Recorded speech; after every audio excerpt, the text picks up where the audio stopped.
अब वही सरकार जो अंधकार युग में थी वो भी आ रही है, तब वादों के साथ आ रही है। वो बोल रहे हैं अगर मेरी सरकार आती है तो किसी को बाहर जाने की जरूरत नहीं है। जिसने एक समय अंधकार युग ला रखा था और दोबारा विकास की वो बात कर रहा है। आपकी नज़र में कौन सा गठबंधन मतदाताओं का भरोसा जीत रहा है? यहाँ के जब राजनेता ही जब दिल्ली जा रहे हैं तो आम जनता की क्या स्थिति होगी। ये प्रशांत किशोर की जो पार्टी है, बिहार की सियासत गर्म है क्योंकि चुनाव नज़दीक है।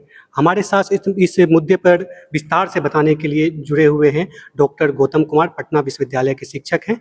और चलिए हम उनसे बात करते हैं और जानते हैं इस मुद्दे पर विस्तार से। सर, बिहार में 2025 का चुनाव एनडीए और महागठबंधन के बीच विकास बनाम वादे की जंग बनता दिख रहा है। आपकी नज़र में कौन सा गठबंधन मतदाताओं का भरोसा जीत रहा है और क्यों? सर, विस्तार से बताइए।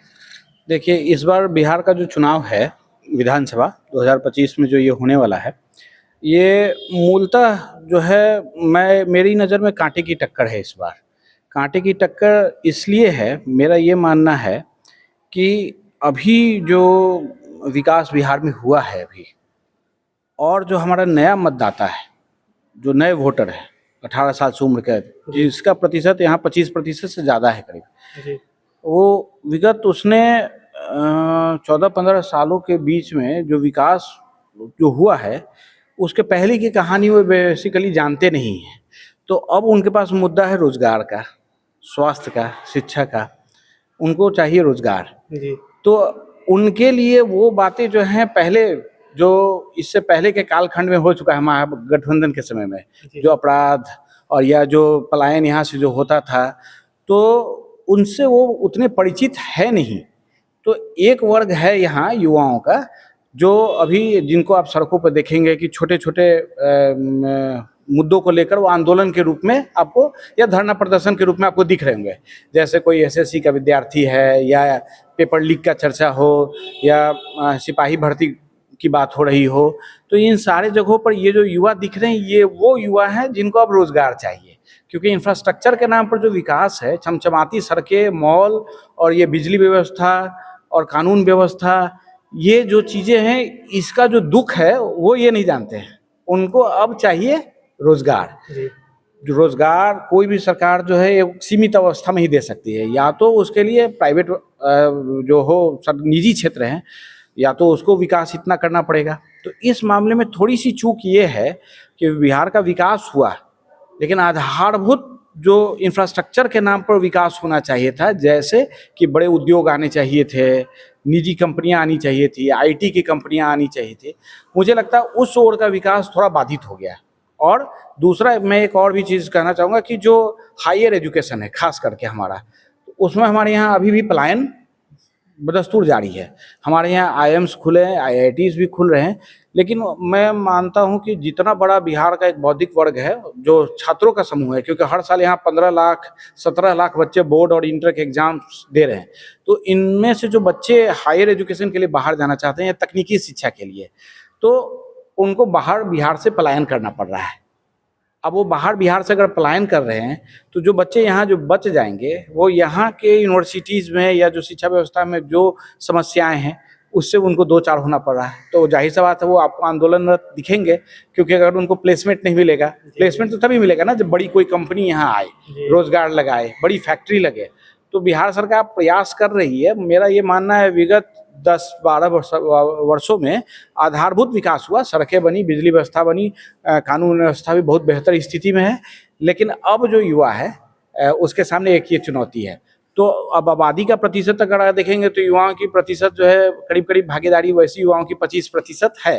तो 25 का 25% तो सरकार के विरुद्ध नहीं होगा, ये भी सही सी बात है। उससे पहले का जो एक वर्ग है, वो बिहार की वास्तविकता को, उसने अंधकार का वो युग भी देखा हुआ है। अब वही सरकार जो अंधकार युग में थी वो भी आ रही है, तब वादों के साथ आ रही है। सबसे बड़ा बात यह है क्या कि उनको भी उस मुद्दे पर लौटना पड़ा है, युवाओं के मुद्दे पर, कि जब हम वो बात कर रहे हैं कि हम भी आपको रोजगार देंगे, हम भी आपको बेहतर व्यवस्था देंगे।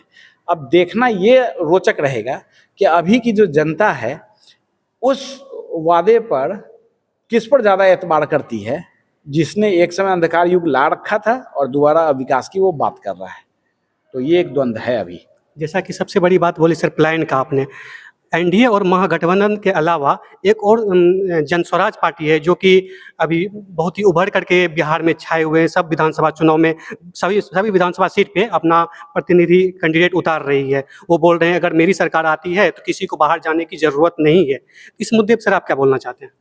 देखिए, कोई भी पार्टी पॉलिटिकल बेनिफिट चाहती है, तो वो चाहती है कि यहाँ का एक ऐसा मुद्दा उठाया जाए जिससे कमोबेश हर परिवार जुड़ा हुआ है। पलायन तो एक ऐसा चीज़ है, हम हायर एजुकेशन के नाम पर जाएं, चाहे जॉब के नाम पे जाए, चाहे लॉ एंड ऑर्डर सिक्योरिटी परिवार की बात, या हेल्थ के नाम पे ही हम बाहर जाएं।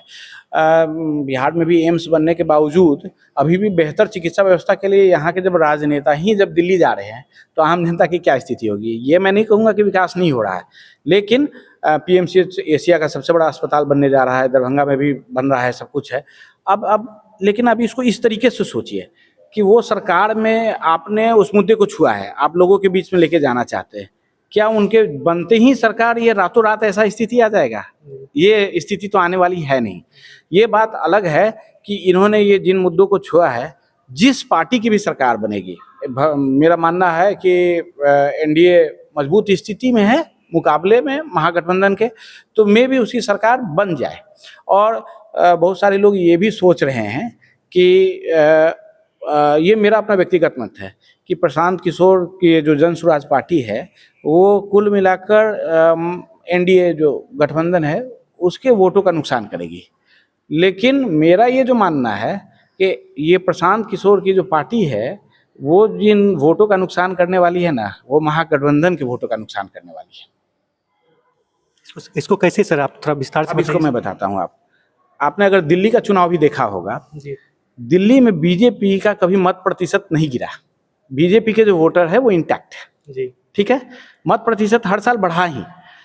आम आदमी पार्टी को जो सीटें मिली 70 में से 67 सीटें तक गए, तो उनका वोट प्रतिशत बढ़ा कहाँ? बीजेपी का तो वोट प्रतिशत गिरा नहीं, उल्टा बढ़ा।